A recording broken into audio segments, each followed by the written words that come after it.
গ্রাম বাংলার একটি জনপ্রিয় রান্না এই ঝোল শাক। আসুন আজকে আপনারাও যারা যারা এই রান্নাটা জানেন না আমার সঙ্গে শিখে নিন ঝোল শাকের এই রেসিপি। কাঁঠালের বীজ আমি আগের দিন ভেবে ছোকলা ছাড়িয়ে বাটিতে জল দিয়ে ভিজিয়ে নিয়েছিলাম। ভালো করে ধুয়ে নিয়ে এই ছালগুলো একটু ছাড়িয়ে নিচ্ছি। এটা অপশনাল, আপনারা নাও করতে পারেন, তবে করলে ভালো পরিষ্কার হবে। তারপর আবার ধুয়ে এবার কুকারে 3 সিটি নিয়ে দিয়ে দেব। এদিকে লাগবে যেটা মেন ইনগ্রেডিয়েন্টস, পাট শাক। পাট শাকগুলো ভালো করে ধুয়ে জল ঝরিয়ে কেটে নিয়েছি। এটা মাথায় রাখতে হবে, একটু শুকনো শুকনো ভাব যেন আসে, জল ঝরিয়ে ভালো করে নিতে হবে। এদিকে কাঁঠালের বীজগুলো একটু থেতিয়ে নিচ্ছি।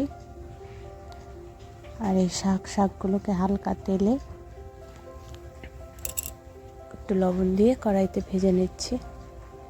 এটাকে অবশ্যই ভাজতে হবে। শাকটিকে ভাজা ভাজা করে এটাকে নামিয়ে নিলাম। এরপরে যেটা মশলা লাগবে, আদা, জিরা, কাঁচা লঙ্কা বেটে নিলাম।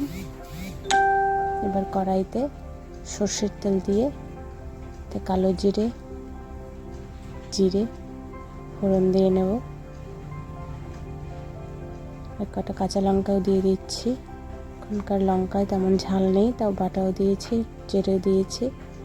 আর মশলাটা ভালো করে কষিয়ে নেব। মশলাটা দিয়ে হলুদ গুঁড়ো, লঙ্কার গুঁড়ো দিয়ে দিলাম। মশলাটা কষিয়ে নেব। তারপরেতে কাঁঠালের বীজগুলো অ্যাড করে এটাকেও ভালো করে নাড়িয়ে চাড়িয়ে ভাজা ভাজা করে নেব।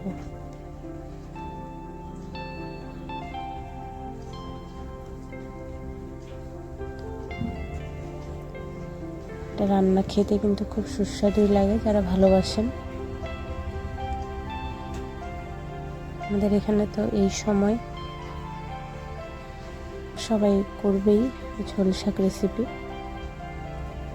বাড়িতে আমার একটু মনে হচ্ছে হলুদ কম হবে, তাই একটু হলুদ, লঙ্কার গুঁড়ো অ্যাড করলাম, লবণ অ্যাড করলাম, একটু তেলও অ্যাড করলাম।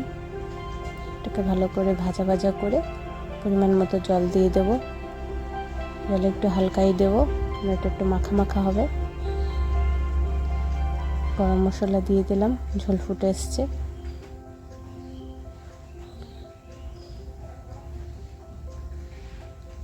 একটু কষ্ট করে দেখে নেবেন, কারেন্ট চলে গেছে, চাই আলোটা কম।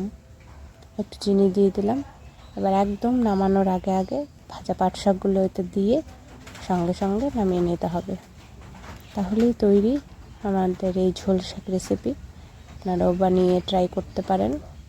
আর যারা খেয়েছেন তারা তো জানেনই এর স্বাদ। খুবই ভালো লাগে খেতে।